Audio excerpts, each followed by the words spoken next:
Hello and welcome to January's All the Everything. And this is an extra special one. Firstly, because I'm joined by the wonderful Jonathan Wilkinson. It's not the first time you joined me for All the Everything, actually. We've done All the Everythings together before. Certainly the first one in a good couple of years, I think. And it's also on an incredibly special topic, one, as Jonathan was saying earlier, one that's like one of the dearest to our hearts, if not the dearest. And we are going to go really deep into that topic, answering questions we've been asked and things that have risen in conversations we've been in with people around the idea of being their medicine. So before we go any further, welcome, Jonathan. Fancy seeing you here. Why, thank you very much. It has been, as you said, long overdue. It's our intention to address that, but this feels really good. I'm excited to dive deep into all of this magical, medicinal, wondrous stuff. Excellent. Let's go. So the first question none of them are exactly questions, but I may call them questions because it's easier than trying to find another word. The first question is one that I think you and I have been asked a lot over the years. And again, particularly recently, as we've been talking about Waking the Wild medicine. And it's something along the lines of, I'm feeling this real draw, this resonance with all of these things you're talking about.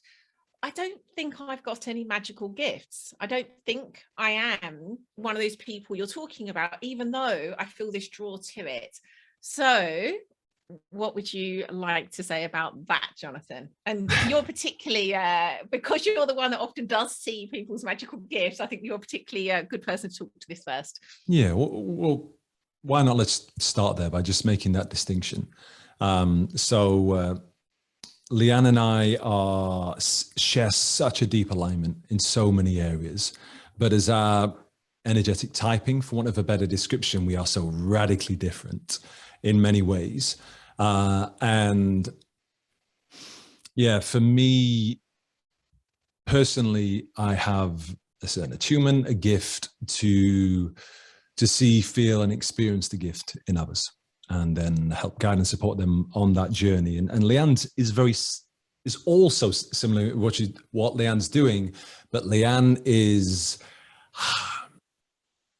has access to, and I can say this, she probably won't say this, Leanne is easily the most powerful woman I've ever met in my life. And she is of such huge energy and magnitude and encompasses just so many medicinal archetypes that the resistance in Leanne to this path was about, a billionfold to mine, because even though I live in the all wonder of life, I don't touch the abyss, that dark underbelly that all life is birthed from. And that certain medicinal ones, certain magical ones who are listening to this will know there'll be a fear of being burned at the stake. There'll be a fear of going mad, of going insane, of touching these places and never coming back. And so there's so much I could kind of say on this, and I can go deeper, but I just want to first just give you a taste of this. So I'm always going into experiences just wanting to go as crazy deep as I can and like just dive and swim around. But for Leanne, understandably so, because she has access to, if anyone's watched Stranger Things, when we first saw Stranger Things, I said to Leanne, that's what I felt in you, or part of what I felt in you the moment I saw you, which is this ability to go into this deprivation tank in darkness and suddenly have access to everything. And as magical and as wondrous that feels to me, I know that's deeply, deeply scary for Leanne, and deeply, deeply scary for those that we work with. And so your gifts can come in many different shapes and sizes. And me and Leanne, we kind of operate at either end of those poles. And so we can so beautifully cover that 360. But to speak to our experience when we generally work with people is I can jump on a call with someone. And we've had quite a few of these recently, haven't we, Leanne? With people will jump on a call for Waking the Wild Medicine. And in some way or another, innocently or consciously or anywhere in between, they'll be like, I'll ask the question of, what would you say your gifts are? Or what would you say your qualities are, your essence? And they'll either say something that's very kind of functional or something that's come about from this modern world, or they'll kind of shrug their shoulders and go, I don't know. And then we'll ask a couple of questions. And before you know it, there were visions that came through to them. There were moments in their childhood where they felt such depths of connection with people that it frightened the hell out of them and they closed themselves off to it. That they can channel, they can hear voices, that they have this deep connection to a tree, to the earth, to the ocean, a deep resonance with divinity within them, outside of them. And because they're not naturally and understandably, I mean, I think in fact, and we say this a lot, but I'm going to say this because this just helps grounds the conversation of what we're going to be talking to, because we're now having this conversation in 2022 and we are living in a crazy modern world. For every one of us, if we were born into an indigenous lifeway, we would have been more than likely born into some sort of a tribal setting where nature would have designed as intended. And once we were born into this existence in this body, our gifts, our essence, our nature, our medicine would have been seen. It would have been welcomed. It would have been honored and blessed, and it would have been slowly and lovingly nurtured into its fullest aligned expression in service of the tribe, of the good. The greatest gift there is in life is to uncover who we are, what our gifts are, and give those gifts in deepest service to the world. And yet, fast forward to this modern day where we don't have our formative caregivers being these beautiful models of masculine, feminine, sages, medicine men, medicine women, elders. We have plenty of olders, but that doesn't make them an elder. It just means they're old. And this is what we've lost. And so when we're having this conversation, I think it's really important just to ground it in that it's actually pretty weird that we need to kind of speak to this, but we have to because of the conditioning, both culturally, from our formative caregivers. Again, we find ourselves in a place where this needs to be illuminated to us. And as much as we can feel a calling, as much as we can feel a sense that pulls us onto a call like this, or pulls us onto a conversation with even myself or Leanne, that is our soul, that is our heart. That is, as the Steve Jobs quote goes, it makes sense connecting the dots looking back. And that's what Leanne was alluding to at the beginning, like what is there in a sense that's kind of pulled you here? And so I would say the vast majority of people, we start to really explore, don't have, I would say would probably have about 20% present of the gifts they have. And it's through that conversation that would illuminate all of that.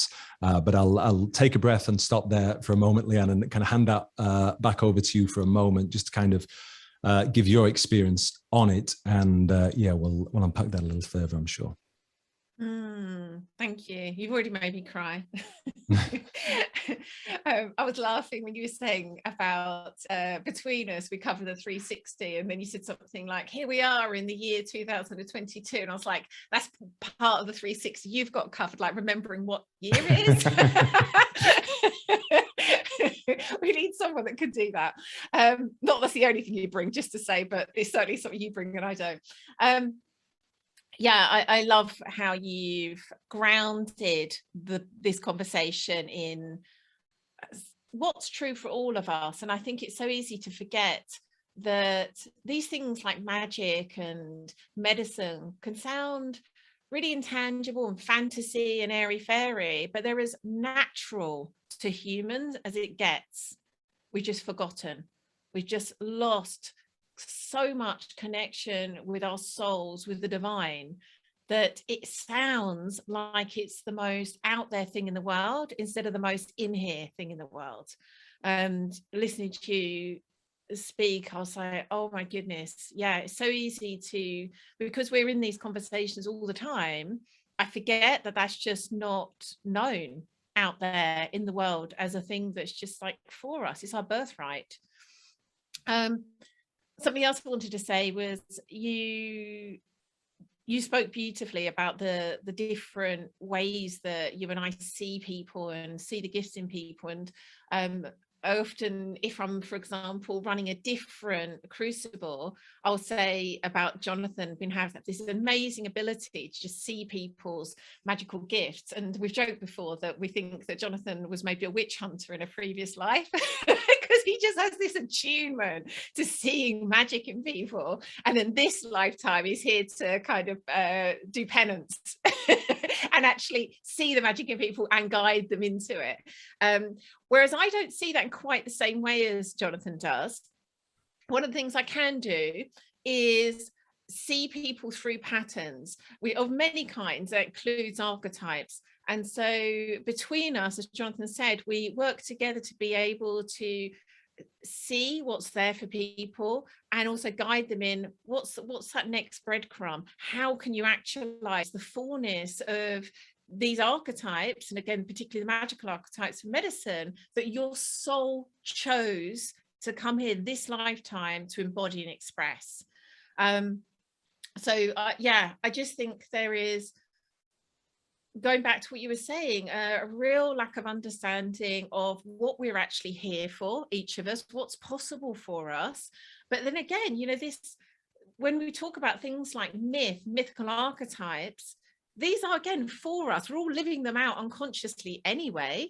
And we just don't recognize there's something more for us all, that we absolutely did come here to harness these incredible qualities, these powerful qualities of these different archetypes. They are there. Like I kind of almost like I feel them sometimes, like waiting in the wings, like, come on, like we're here. Why are you not calling on our power? And I've got truth bombs as I said that, but that's how I feel. And sometimes when I'm with someone, I can feel this sense of, you know, this priestess archetype or a sage archetype, like just waiting in the wings, like, please call on me. I'm here for you. I want to be here and help you bring your medicine into the world. So yeah, it's, I guess going back to the question, I just want to see if there's anything more that we can add to that. But if you're sitting here thinking, I've heard something in what you shared so far that's brought me to this, and I'm wondering, do I have magical gifts? Is there anything else that you would say, Jonathan, that would help someone know that they are someone that has magical gifts, that they are magical? I mean, there are some kind of natural questions that generally help illuminate it, and those can be as simple as just asking, have you ever seen any visions? How are your dreams? Have you ever felt how another person felt? Have you ever had a premonition of an event that was going to happen that actually turned out to happen? Have you ever felt a deep reverence and a connection with something of nature? I mean, that's the part I didn't also illuminate on, that we all, whether we like it, myself and Leanne included, we're domesticated. As much as we try and ground ourselves into nature, we are domesticated, which means we are of the house. We are no longer of the earth. We are no longer connected to the thing that we were birthed from, the big mama. And that connection that we have severed and lost is also a huge thing. And so much of what helps illuminate, and Leanne's going through some shamanic training at the moment and will be buried underground shortly. And just to be clear, that's not something we recommend for everyone or we're promoting, but it is that connection with the earth that helps illuminate this. And so always with anyone we work with, we would invite them into having a deeper connection and communion with nature. And it is like magic. What suddenly becomes activated? All that's been stored in our junk DNA throughout the history of mankind, of the human animal, is in there. It's waiting to become activated and expressed. And so it can be just the most basic of questions and then the most beautiful of invitations of self-exploration that start to really illuminate this journey. But usually there's at least some sense of, I don't know why I'm here, but I've been drawn here, that it all starts to unfurl a little bit from there. I'd say I just add a bit more. Yeah. And just to link to that, there's something I've noticed in common with pretty much all of our people is that sense of, I feel like there's more. And it doesn't matter how successful they've been, how I did a video, I think last week, talking about, you know, going back 10 years ago to in many ways, if you're looking at it through the eyes of our culture, I had a dream life, really successful. And yet there was this deep sense of, I'm here for something more. I've got no clue what it is, but I know there's something deeper here available for me. And I'd say my sense is it is mainly and possibly all the magical ones who feel that sense. There's something else. Yeah, that inability to conform, as we say. If you're one of those who really, because there are many who just seem to just flow and conform with this modern world, and there are those who really struggle. And that's generally a good sign as well, the non-conformity. Yeah, we love those. And just before we move on to the next question, just to illuminate a little bit more about what you're saying about that deep connection with nature. So yeah, don't worry if you join us for any of our crucibles, including medicine. We're not necessarily going to say go bury yourself underground or go on a vision quest, as Jonathan does and often leads other people on, but we will always give you that next breadcrumb of connection. I think an invitation we make to literally all of our students is to go find a special tree, go and find a tree and build a connection with that. That for me was the first, and it wasn't so clear at the time how important that was, but I can now say very confidently, joining the dots backwards, that was the beginning of my path to soul. It all came from the connection to that tree, which I always get emotional about talking about, because it really has. In fact, I went and just put my back against it earlier and let it hug me. Normally I hug it, or I might have a hand against it. Sometimes I sit against it. Today I just leaned back against it and let it hug me. I put all my weight, and that's the beautiful thing about trees, especially if you choose a good one. Maybe not so much a young sapling, but if you've got a really good old tree, you can let it hold all of your weight. It's there for you. And that is something, again, that we invite all of our people into, or a sit spot, whatever for you is that way of deeply connecting. It doesn't have to be, and it may well be that you are being given these other breadcrumbs to go deeper into that connection, but just to start there, after listening to this or tomorrow, if you don't already have a way of having that deep connection with the wild, I'm going to make this invitation right now. Go find what that is for you. And as Jonathan was saying, that question of, am I a magical one? Do I have gifts? I suspect will be started to answer from the very moment you make that connection. So on to the next one. I'm trying to decide the order. So this feels a juicy one. I don't know, we are asked this a lot or hear this a lot. I don't really feel like I'm understanding what you mean about archetypes. Or some say, I kind of get it theoretically, like intellectually, I can understand the idea there are these things called archetypes, and then may know something about some of them, but kind of like, what's the big thing about this? Why are you constantly going on about archetypes? What's the point of this? Why would this be relevant to me? What's the deal about archetypes? Do you want to pick that one up first, Jonathan? Or I think this is one for you to pick up first, and we'll go back and forth on this, because this is another big juicy one. It really is, really is. So again, this is a real dot joiner backwards. I can see now, and I shared this, I think, on a live that I did at the weekend. I can see looking back that archetypes were always there waiting for me to open to them. And I was remembering playing Dungeons and Dragons as a kind of, I think more like in my teens, maybe sort of childhood into teens. And oh my goodness, it was like an invitation into a world of magic. These archetypes that are in things like, it's not the only place they show up, obviously, but in Dungeons and Dragons, having this opportunity to bring archetypes like elves and dwarves and Amazonian women and flying horses, to bring them to life, to literally breathe life into them and have them play out all sorts of adventures in the world. My goodness, I could and did spend hours deeply absorbed in that. And I didn't realize, and again, I only actually realized that this week, how that was one of the ways that deep love of archetypes was seeded in me at such a young age.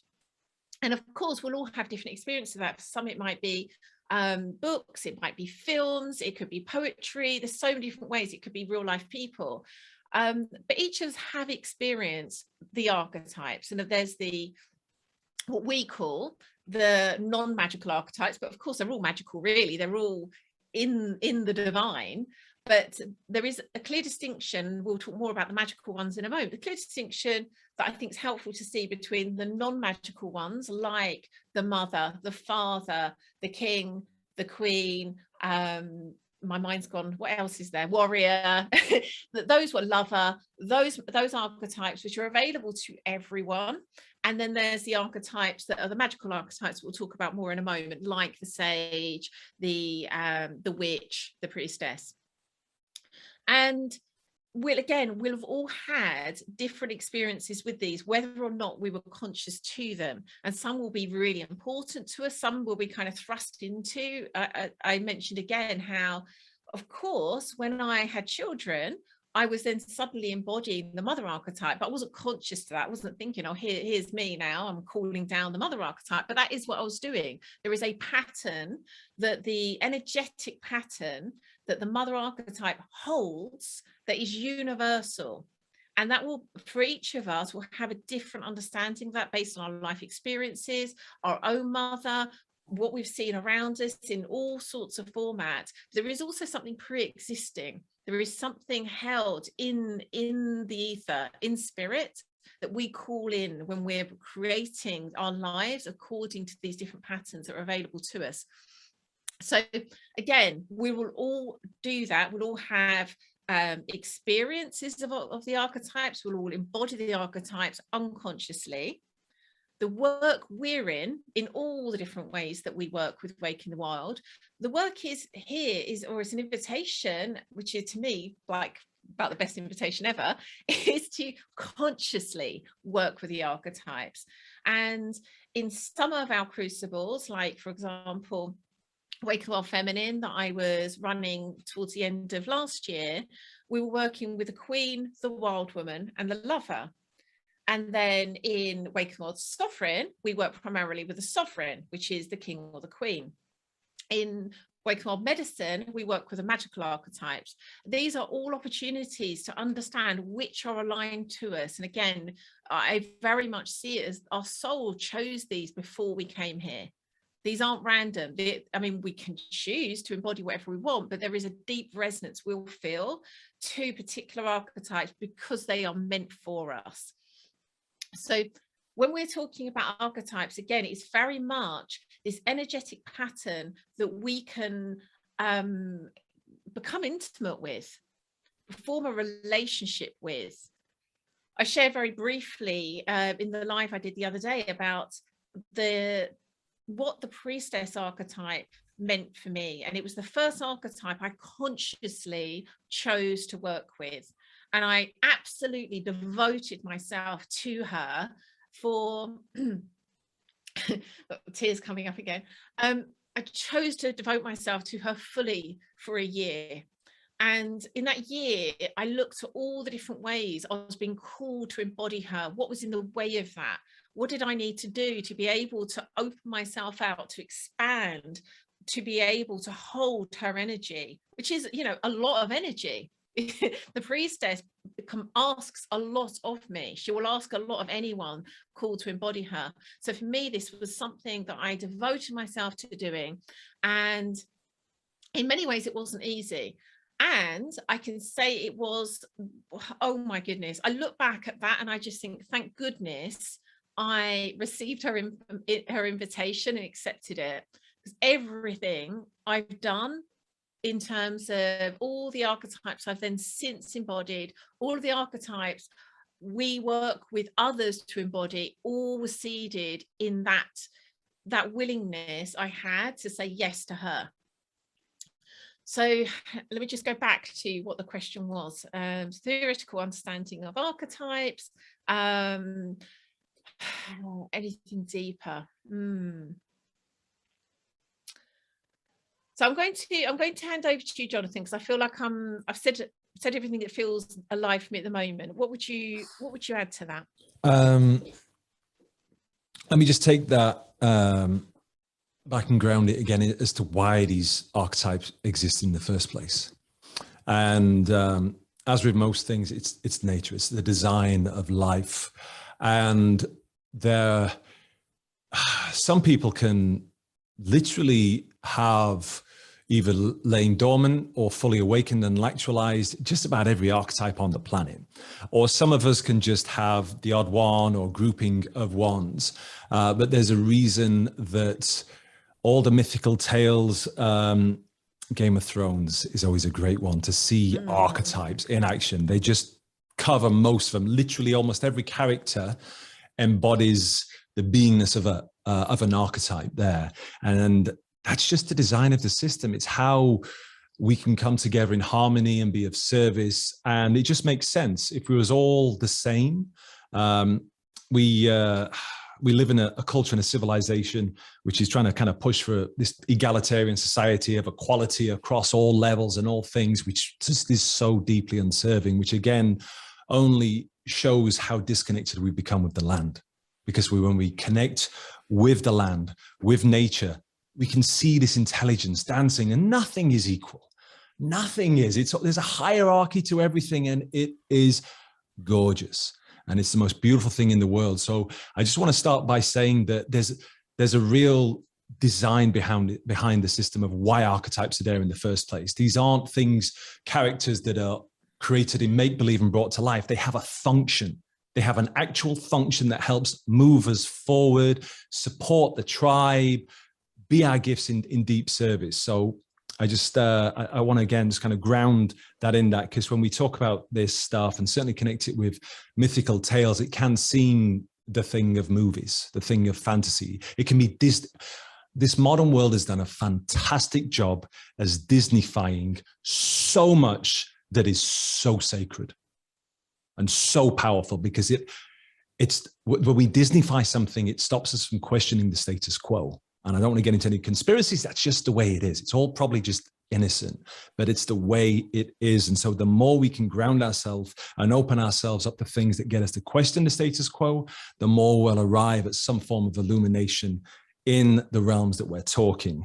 There's one thing that came up just to add up is to notice which one of these archetypes has any sort of activation. Because like Leanne says, these can draw you to. Like Leanne's priestess, it drew her to the priestess archetype.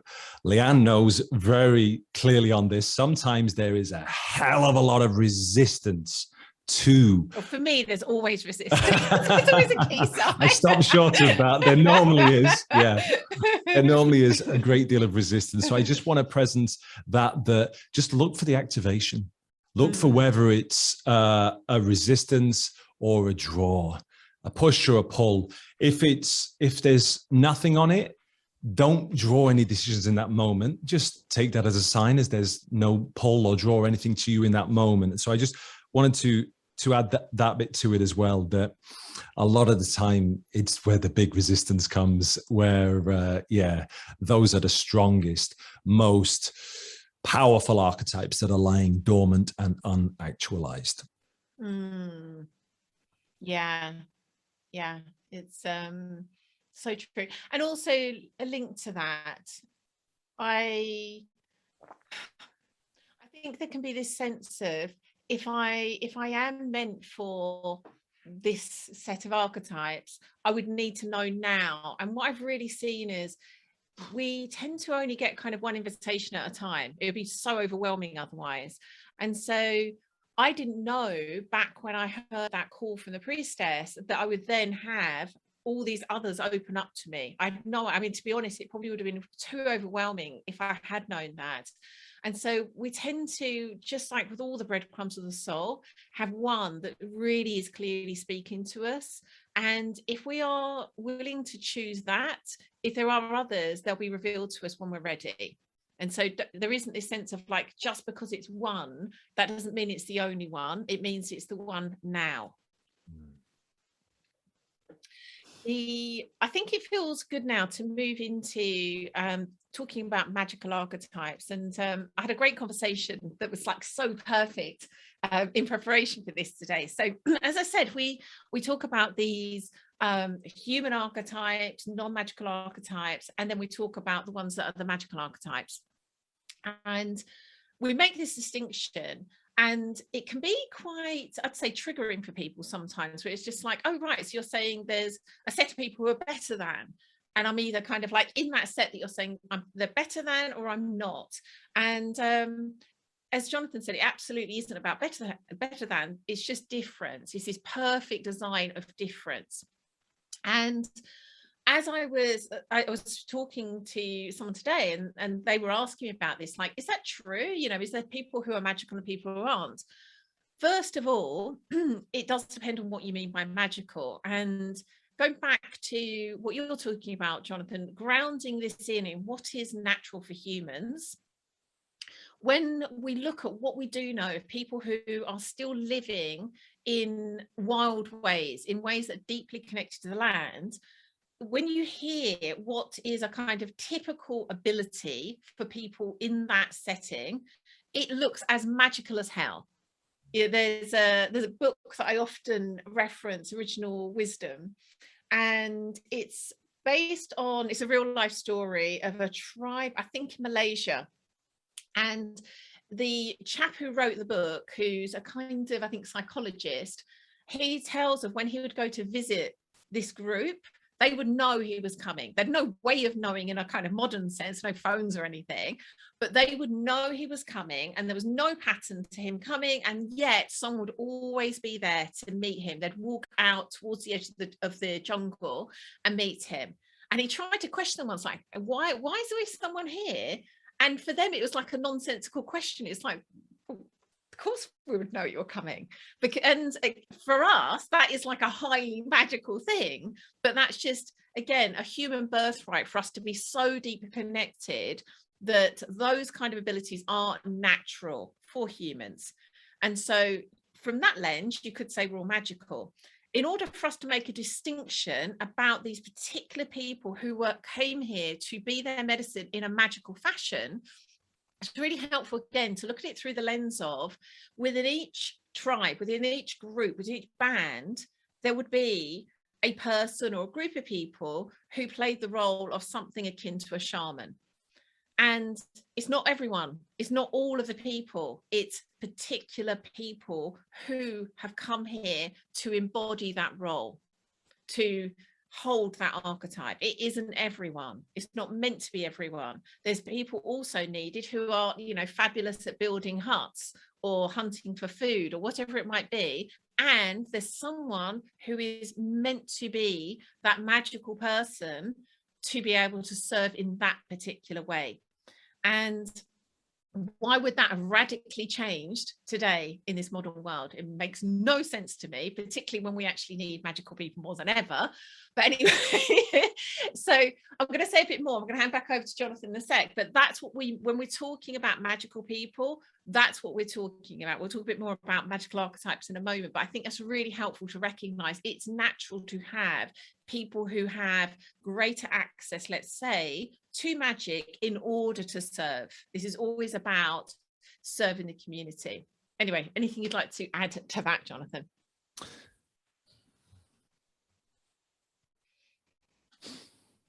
So I could speak into that a little bit more, into those certain groupings. So people who are on the gifted spectrum that you were speaking to, there's lots of modern day words for that, such as neurodivergent, Asperger's, or autism and things like that. But what seems to happen with people on that spectrum is they have an ability to disassociate, which, just like that, for those of you, again, who've watched Stranger Things, where Elle goes into that deprivation tank to access just the allness and the isness. That happens through disassociation. It's the ability to tune out all the noise and then just go deep into something. And that's one example of what Leanne is alluding to. And like Leanne was saying, that doesn't mean, if you don't have that, you're not a magical one, not at all. But this is what usually is very common amongst the medicine men, the medicine women, the shamans, the magis, the druids, whatever the words are for these. There's this ability to connect deeply with something. And that is, there's no science, there's no proof behind this, but I believe that's why there is an increased number of children being born on the spectrum, being neurodivergent. Like Leanne alluded to, we need this more than ever. We need the gift of sight, of guidance from the people who can see beyond, who can function in this modern world and have these gifts to still feel so deeply and powerfully and broadly what is serving for themselves, for the world. And so there are, just to kind of pull out a slice. We're just pulling out a slice here just to give you a sense. So please don't, feel, if you don't fall into that category, you're not magical. Not at all. That's just one example, but it's a key example to give. One, again, to make a distinction between me and Leanne, is Leanne falls more into that category, what I was just talking to. For myself, ever since I was born, I've always known very clearly and firmly who I am, what I'm here for. It's always been there. Of living in the awe and wonder of life, and there was my own wounding and core wounds that kind of disconnected me from that from a moment before coming back. But there was a sense of what my gifts were, because they were very clear and very apparent. And so, you could be on the side of just really struggling and bumping up against life and actually not making any connection with your medicinal gifts, or you can know very clearly what they are. Again, you're seeing a pattern here, is you can fall into a wide range of things, and all we'd like to do on this is just try and illuminate and make a connection with your soul, because this isn't an intellectual thing. It really isn't. But naturally, a lot of you through conditioning are trying to work this out intellectually. What we'd love to invite you into is to the felt experience. This is for matters of your heart and your soul, your womb, your sex senses. These are what are these deeper depths of sensory capacity that we live in, our gut, our knowing that comes through. This is where we are informed of these things. Very rarely does it come from working something out. It is a felt experience. It is a deep, sacred connection that a lot of the time makes no sense whatsoever. But the connection, the felt experience is undeniable, as unwelcome as it may be.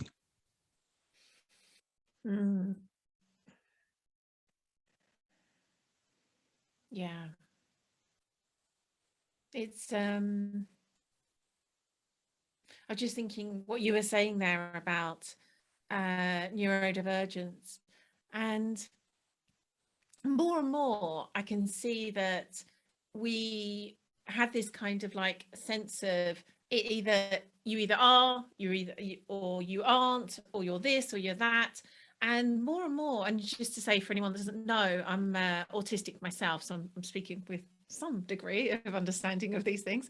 And more and more I can see that we can get very precious about, we mustn't call that on the spectrum, or it isn't this. But what we've just seen constantly with the people that have come to us to be their medicine, regardless of diagnosis, regardless of labels, they are typically the ones that are more sensitive, are empathic, do have that ability, as I do, to completely dissociate. Often it's happened when we've not chosen to, but it's also something we can choose. They have these kind of sensitivities that make it challenging to just fit into the world nicely, but they're there for a reason. They are actually there in support of them being their medicine. They're a clue to their gifts, or they even are their gifts. And this is, again, really important to recognize. It's not known out there in the world. These things are seen as disorders. They're seen as things that we actually need less of. We need to somehow treat or get rid of. And so I just feel so much emotion as I say this. It's having spent a lifetime with so many differences. I've just shared, I'm autistic. I likely also have ADHD.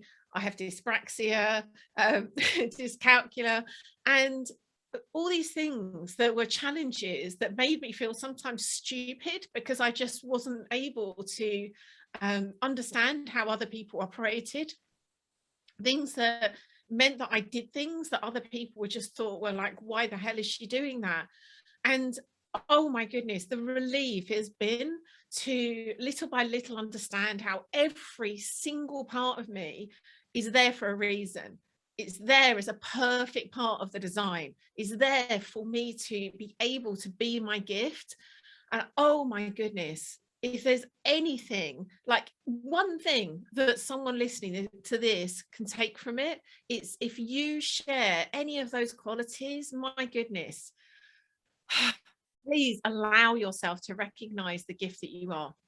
And may I just also add to that, I'd love for you to recognize that all of the struggles that you feel and you experience, or you are only experienced because of the modern world, whether that be bright lights, whether that be noise, whether that be weird plastic materials, whether that just be whatever it is. If we were living in an Indigenous life way, that wouldn't be a struggle. It wouldn't be considered a disorder. The disorder is the modern world, not the actual person who's struggling to ground himself in it because of their incredible sensitivity and attunement.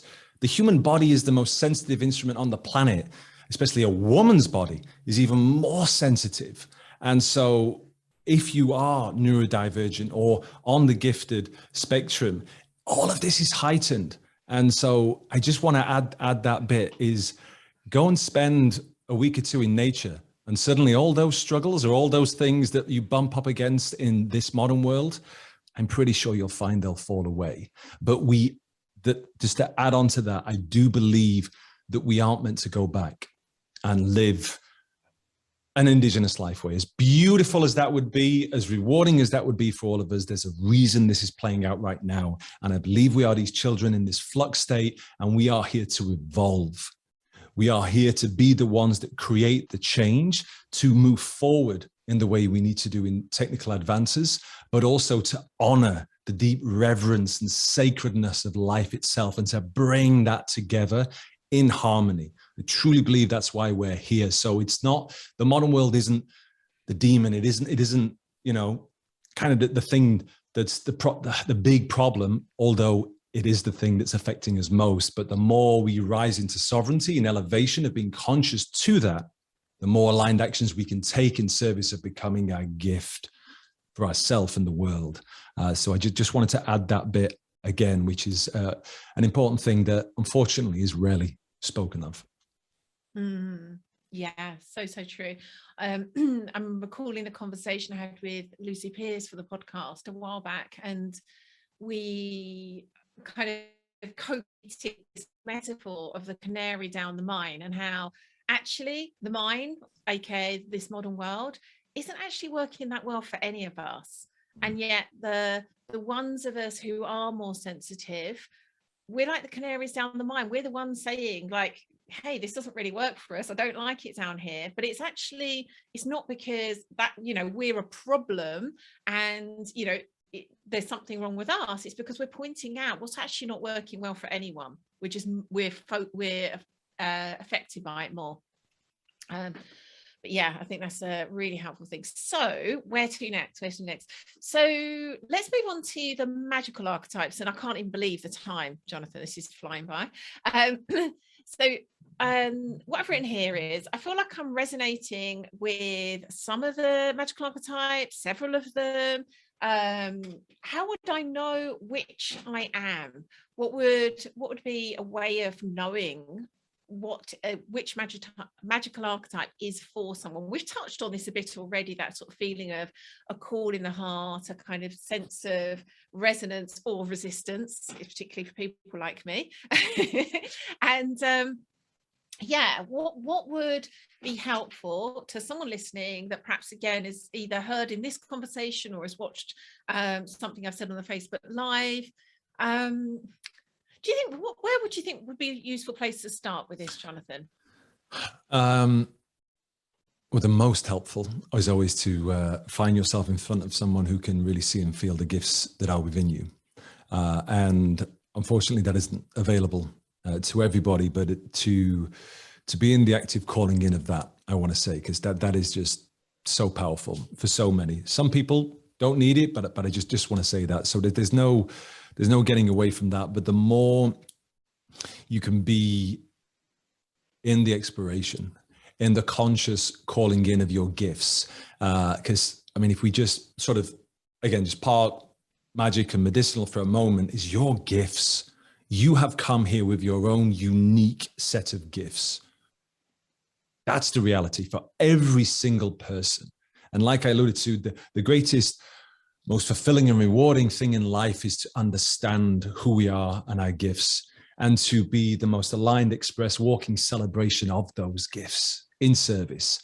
And so the more we can come to our own understanding and to getting to bathe in conversations like we're having now, in books on archetypes, in like Leanne experience with Dungeons and Dragons, like there will be moments in your life when they'll probably fall under the Disney-fied fantasy realm, and just to really feel into characters from be that Game of Thrones or Vikings. Vikings is an incredible program, again, for these archetypes. And just see where you feel a connection with, who inspires you, who petrifies you, where's a resistance. That in itself can start to inform the threads of where to pull on this. But it's it's a tricky one because there are so many. So I'm trying to kind of just move to the poles of either one. But ask someone, ask people what your gifts may be. Ask them what qualities they feel within you. Ask your parents what weird things you did as a child. Ask them, you know, if there's any kind of quirky bits that happened, you know, that just kind of go under the radar. These are real telltale signs. Anything that seems out of the norm is generally a magical gift. It's normally something that doesn't fit in society's model of how we should operate and act, is a really strong tell to pull on that thread. And it's a continuing exploration. Again, me and Leanne have been on for many years. We're even now continuing to deepen and understand further. It's a complete continuation of reclamation and actualization. The reclamation of our wildness, the actualization of our deepest gifts. That's the journey of life. And so those are, a handful of things that came up. Leanne, I don't know if there's any for you that maybe to add there.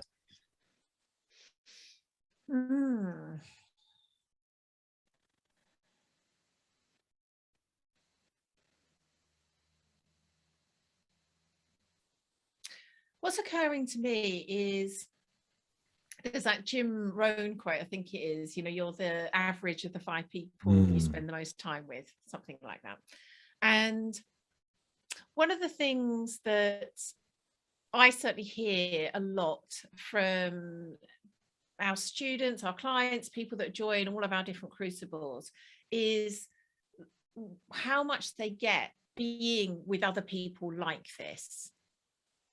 How much they get from, you were saying, ask people, and yet there's a depth of conversation, a depth of seeing available when people are already somewhere on this path, or have at least chosen onto this path.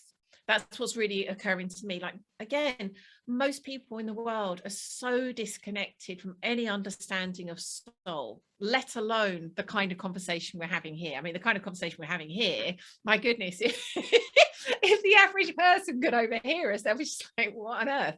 And to be able to be in conversation with people who have some sense of this, what we're talking about here, is so powerful. And I don't think there really is, I don't think there is an alternative to that. Again, that deep connection with the wild will certainly put us on the path, but really, humans are cooperative animals. We're meant to be with others. And that's what's really occurring to me. I don't think this is something that is easily done, at any rate, alone. To have people like this, other medicinal ones, other magical ones, other people walking on the path of soul, seems to me invaluable, if not essential. Yeah, I would agree. We are activated by other people. Our archetypes, our essence is activated by being seen, witnessed, honored, and blessed by others. So one of the most challenging thing in this modern world is to find your tribe, is to find your kin, your people who really feel and see you. And sometimes that first breadcrumb come from listening to one of our podcasts. We can come from being in the Facebook group, or something like that, or just really, we come back to this a lot, which is being in the conscious intent of calling this in. It makes such a difference. Sometimes if you are, I don't know, in a place where you feel you're living in a major city, you are connected to nobody who seems to be on the same wavelengths of you, etc., at least be very consciously speaking out to nature. Go into nature, speak out your heart's longing to find and connect with those who are like you, to find and connect with those who can truly see you, to have illuminated for you your gifts. That side of things for me, it's so significant and powerful and forms a big part of what we do, and anyone can do that. Again, we're trying to recreate what is natural. This isn't some clever concept that's a modern day creation. We're just trying to remind you to activate the deep remembrance and knowing within you of how to get these answers anyway. And that, for instance, is a wonderful and very powerful way. I'm just noticing the time and realizing that there's so much to say, and there's some things I feel like, oh my goodness, we must make sure we touch on that before we go back to see what questions there are. And the one that's really really alive for me is, if someone's listening to this and they're like, okay, I'm feeling that sense of this could be for me, but why? What's at the other end of this? And I think particularly there's been a number of conversations I've been in with people today around, as you know, a lot of our people are already change workers of some kind, often coaches, for example, therapists, things of that nature.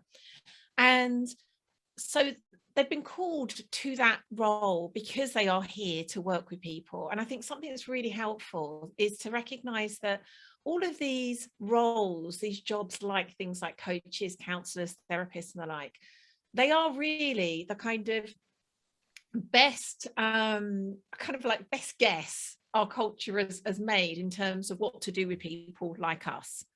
These are, I'd say, in the main, people who are occupying roles like that, not all, but a good chunk of them actually are magical ones and have come here to be their medicine and looked out there and said, like, okay, well, that's the kind of best I can do. I could be a coach. And then find themselves, and, this is so true of us, but it's also so true of so many of our people, and then end up in, for example, the coaching world, and then still feel this sense of, I don't feel this kind of, full sense of meaning and fulfillment I thought I'd get from making that kind of jump from perhaps doing something else into the coaching world. And I was talking to someone today saying, it's because these are like very, very shallow, limited archetypes. When I say archetypes, I'm being quite generous here when I'm talking about things like coaches and therapists.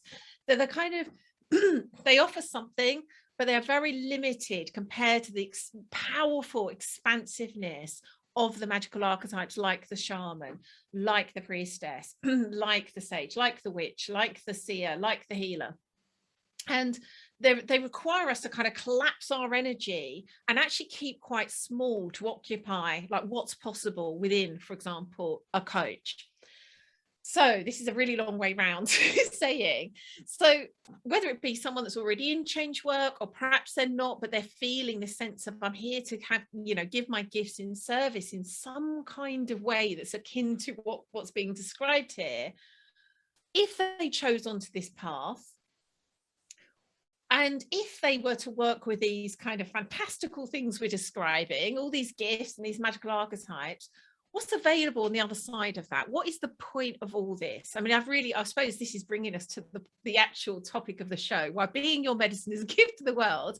And also I kind of think subtitle, and you. What would you say to that, Jonathan? You touched on such a big area. I'm so glad you've gone there as well, because it's one of the key things we see is people who feel that calling to be of service to other people, to change people's lives. It's a deep calling that they can't resist, and they go on the internet, or they get told, oh, you'd be a coach, you'd be a counselor, you'd be a therapist, whatever it is. These are generally modern day creations and concepts, like you said, being generous, calling them archetypes, which have been created. And so for all those who fall into the camp of maybe going down the coaching scene, maybe doing some coaching courses, and maybe following out someone else's design and framework for them to go through, and still feeling it's lacking, it's generally because it's lacking the sacredness, the soul. And not to say that about all coaches. There are some incredible coaches who are the most sacred, divine, beautiful beings doing some of the most powerful work there is. But this is where, again, we're bringing together. I believe like what worked 2,500 years ago doesn't work today, or at least in the same way. And so it can be bringing those concepts in. But the one thing we do know, and we see time and time again, these archetypes that are as old as time is itself, the medicine man, the medicine woman, the guide, like we love that word, the guide. Like we're all just trying to guide each other home. As corny as I hear myself saying that, because it gets said, it's true. We are here to help guide each other home. And so all medicinal and magical ones are at their core essence guides. They help illuminate for someone something within them on their path. And that can be purely just from sitting in their presence and being so open and receptive and loving that this person just feels that they can just reach down and presence whatever is aligned for them to presence. Or it can be the deepest, most powerful shamanic work, which just blows their head off. It can just be any of these things, but I'd really just love to invite whoever is on this call right now to just, for a moment, consider themselves a guide, someone who's here to guide themselves home and guide others home to a deeper part of themselves. That is just such a beautiful and pure way of seeing it without getting into the complexities. So just start there, because if you're either someone who's been a coach and now feeling despondent, or you're feeling like, oh, this feels the only way for me to get in and change people's lives and be the gift I came here, maybe just pause for a second, create a bit of contemplation, a container of inquiry, and just really feel into the beauty and the simplicity of you guiding others, of you opening up your sensory capacity to feel and to presence what's alive for you in that moment in some guiding container. That just what comes up for me, Leanne, when you say that, because you always want to kind of cut through the just an amount of, it's so heavy. Even talking to the subject feels really dense and heavy for me. So I'd like to start there. If you'd like to continue to either pull on that thread or or take it somewhere else? Well, I'm again really conscious of time, so I'm going to sort of do this in a way where I hopefully lead to a natural end. Yeah, so I'm looking back over the years and all the different people we've worked with and how they came in and how they left, or many people continue working with us in all sorts of ways, but where they are now. And it's really interesting to see how some came to us as a coach, and have done, for example, Waking the Wild Medicine, and are still a coach, still call themselves a coach, but really they know there's something that is an archetype that's way beyond that. And so they may still use the word coach for the outside world, but what they've been able to do in Waking their Wild Medicine is expand into these much more, as you say, sacred, powerful archetypes. Like I was speaking to one earlier, an Empress Sage. She is here to have an enormous impact. You're going to know what I'm talking about, as I say, enormous impact in the world. She's got this incredible big energy. And she's also got this really kind of almost, like she describes it, like almost ordinary energy. She doesn't see herself as one of the ones that's kind of like quite such a round peg in a square hole as someone as I am. She fits really well into groups of people. But she's come here to really, as you say, see and guide people on their path. So yes, she was a coach. She still is a coach. The work she's doing now is, first of all, so grounded in soul. She is now pulling on so much more of her capacity. She is having, I think it was just last week, she released this gorgeous, I guess, like video course out to the world. Like, she's impacting so many more people. And so, like, on the face of it, she's still doing the same job, but where she's doing it from, what she now has access to, the impact she's making on the world, it as, like, I don't know how to even, multiply that, even if I was good at maths. But that's an example. Sometimes it looks like it's the same thing, but it's radically different what's going on in here, and then the impact that has on the world. Some come into us, for example, I'm thinking of Waking Wild Medicine last year, not doing change work at all. They may be doing something completely different in the world, but feel this sense again, like, I'm here to be my medicine. And through the journey, end up recognizing, I think last year we had at least 2 examples like this. One who is now, here as a soul guide. Well, both of them are here as soul guides, one as a shaman, one as a sage. And again, like, this is what's possible when you are allowing yourself to return to who you really are. Trust that's needed. Allow yourself to be that gift. It can look like, you can choose whatever label you want. You might be that you do call yourself a coach or a massage therapist or a whatever artist, whatever the word is. But it's coming from this place that allows you to be the full expanse of who you came here to be. Which, Sarah was reminding earlier, our tagline is something like, I should know this because I say it every week on the podcast, like disconnected, unfulfilling and shallow life. I think I've said the wrong order. And it's like, it doesn't really matter what you're doing. You could be, as I was, 10 years ago, living this really successful life, great career, but ultimately it was unfulfilling. This world is calling for soul, spirit, and sovereignty. It's an invitation. It's like, almost like I can feel like the earth is parched out there. It's waiting for us to pour our medicine on it. And that is what's available when we choose onto this path. Amen. And we can all be connected with feeling alive. The greatest gift in life is to truly feel alive. We can only feel alive to the degree to which we can feel our feeling capacity. How connected are we with our heart? How connected are we with our soul? Maybe your womb, your gut, all of those things where normally in this modern world, we're living up here. I love the quote, the longest journey we can take is the 16 inches down from our head to our heart. And everything you were just talking to there is just the most incredible, fulfilling life there is. And there is such a deep but powerful simplicity behind it as well. Yeah. So we're going to go to questions in a moment. Before we do that, I'm going to say that, as we've mentioned, we're going to be doing the next Awakening the Wild Medicine in March, and there's still some spaces left.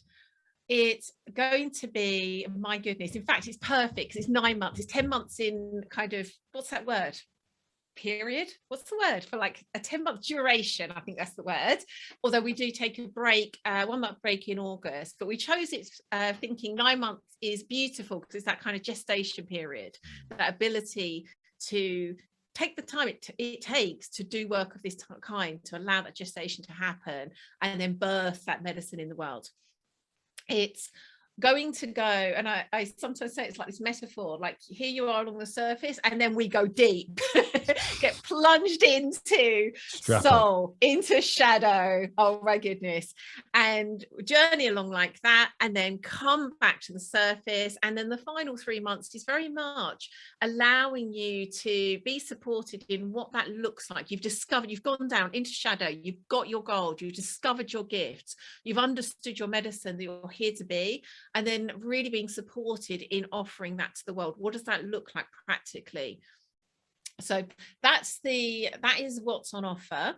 So if you are feeling, as Jonathan said, that call, you know, resonance in your heart, this isn't something to make a decision about with your mind. First and foremost, is like, is that calling you? Is this for you? If so, go have a look at primalhappiness.co/medicine. There's lots more about it there, and you can book a call with myself or Jonathan. And as you heard earlier, that's an opportunity really for, yes, absolutely explore if it's aligned for you, but also you'll start to uncover those gifts. You'll start to hear those archetypes that are for you. I mean, it's we love doing those calls, don't we? I mean, it's an absolute pleasure for us, but also what we hear from anyone we've had those calls with is like one of the, you know, most gorgeous, deep, juicy experiences of their life too.